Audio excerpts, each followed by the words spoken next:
জাতীয় বিশ্ববিদ্যালয়ে ভর্তি সংক্রান্ত একটি আপডেট ভিডিওতে সকলকে স্বাগতম।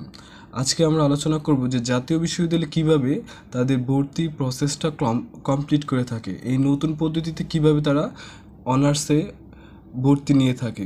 অর্থাৎ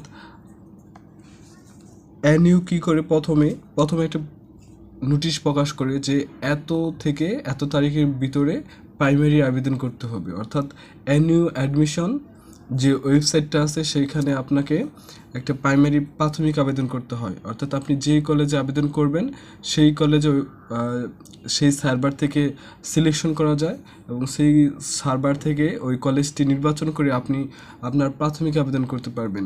এবং প্রাথমিক আবেদনের যে ফিটা ওই কলেজ সার্ভার থেকে আপনি ওই কলেজের নোটিশ থেকে আপনি করতে পারবেন, দেখতে পারবেন। প্রত্যেক কলেজের নোটিশ দিবে কিভাবে তাদের প্রাথমিক আবেদন ফি পে করতে হয়।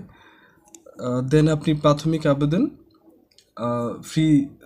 আবেদন করলেন, ফি দিলেন। হ্যাঁ, আপনি যদি পরে কলেজ থেকে আপনাকে একটা কনফার্মেশন মেসেজ দিবে যে ইউর মানি রিসিভড। আপনি আবার সার্ভারে যেয়ে দেখতে পারবেন যে আপনার আবেদনটি রিসিভ করা হয়েছে। যদি আপনার আবেদনটি রিসিভ হয়ে থাকে তাহলে দেন বুঝবেন যে আপনার জাতীয় বিশ্ববিদ্যালয়ের যে প্রথম যে আবেদনটা অর্থাৎ প্রাথমিক আবেদন এটা কনফার্ম হয়ে গেছে এবং এর পরবর্তীতে আপনি এই ভর্তি পুরো প্রসেসে আপনি থাকতে পারবেন। যারা প্রাথমিক আবেদনে নিশ্চয়ন অর্থাৎ রিসিভ না করবে কলেজ বা যাদের প্রাথমিক আবেদন হবে না, তারা কিন্তু এই পুরো ভর্তি প্রক্রিয়ায় থাকবে না। হ্যাঁ, আবেদনের সংক্রান্ত পরবর্তীতে রিলিজ আবেদন এগুলোতে অংশগ্রহণ করতে পারবে না। অর্থাৎ আগে আপনাকে প্রাথমিক আবেদনটা করতে হবে। তারপর যেটা আসছে যে অ্যাডমিশন টেস্ট। হ্যাঁ, বিভিন্ন ইউনিট ওয়াইজ, অর্থাৎ বিজ্ঞানে যারা পড়বে তারা বিজ্ঞান ইউনিটে থেকে পরীক্ষা দেবে, আবার যারা মানবিকের ইউনিট এবং যারা কমার্স পড়বে তারা কমার্সের ইউনিট থেকে পরীক্ষা দিতে হবে। অর্থাৎ যে গ্রুপ থেকে পড়াশোনা করে আসছে সেই গ্রুপেই পরীক্ষা দিতে হবে। এবং আপনি যদি সাবজেক্ট চেঞ্জ করতে চান, যে বিজ্ঞানের থেকে যে অনেকেই মানবিকে চলে যায়, কমার্সে চলে যায়। হ্যাঁ, আপনি যদি সাবজেক্ট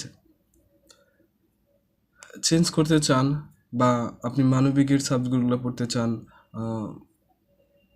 বা আপনি বিএসএস এর সাবজেক্টগুলো চেঞ্জ করতে চান, বিএর সাবজেক্টগুলো আছে এগুলো পড়তে চান, তখন আপনার কী হবে, আপনার তখন আপনি যে গ্রুপতে আসছেন ওই গ্রুপে পরীক্ষা দিয়ে তারপর আপনি যে সাবজেক্ট চয়েস দেবেন সেই সাবজেক্ট চয়েসে আপনার নাম্বার অনুযায়ী আপনার জাতীয় বিশ্ববিদ্যালয়ে আপনার ভর্তি নাম্বার এবং ভর্তি পরীক্ষার নাম্বার, যে অ্যাডমিশন টেস্টটা ওই নাম্বার, এবং আপনি এসএসসি এবং এসএসসি এই দুইটা যে ভালো জিপিএ পান তাহলে দুইটা জিপিএ মিলিয়ে একটা নাম্বার থাকে, সব টোটাল নাম্বারিং করে তারপর আপনার যে সাবজেক্টটা আপনি প্রাপ্য হবেন সেই সাবজেক্টটা আপনাকে দিয়ে দেওয়া হবে। অর্থাৎ এটা ট্রাই করবেন সবসময় যে আপনার পছন্দের সাবজেক্টটা, আপনি যে সাবজেক্টটা পড়তে চান, যে সাবজেক্টটা আপনার ভালো লাগে আর অদূর ভবিষ্যৎ আপনার কাছে ভালো লাগে এবং আপনি প্রফেশনালভাবে নিতে চাচ্ছেন, সেই সাবজেক্টগুলো প্রথমে দিয়ে রাখবেন।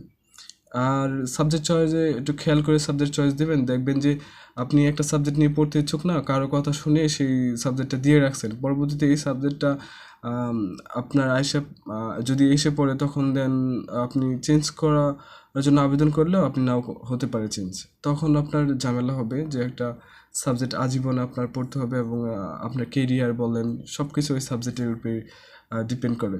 তো সাবজেক্ট চয়েসটার ক্ষেত্রে একটু সবাই সতর্ক থাকবেন। আর এরপর যারা প্রথম মেধা তালিকায় চান্স হবে তাদেরকে ভর্তি নিয়ে নেবে এবং কিছুদিন পর আবার দ্বিতীয় মেধা তালিকা দিবে, দ্বিতীয় মেধা তালিকার পর ভর্তি নিয়ে নেবে, পরে ওরিয়েন্টেশন হবে এবং তারপর আবারই আপনার যারা এই প্রথম ও দ্বিতীয় মেধা তালিকায় চান্স হবে না তাদেরকে রিলিজে আবেদন করার সুযোগ দিবে। রিলিজে আপনি 5টার মতো কলেজ আবেদন করতে পারবেন, যে বা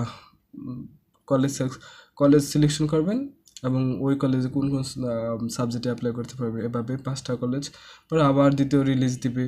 এভাবেই পুরো প্রক্রিয়া হয়ে থাকে জাতীয় বিশ্ববিদ্যালয়ের। আশা করি বুঝতে পারছেন। সকলকে ধন্যবাদ এতক্ষণ ভিডিওটি দেখার জন্য।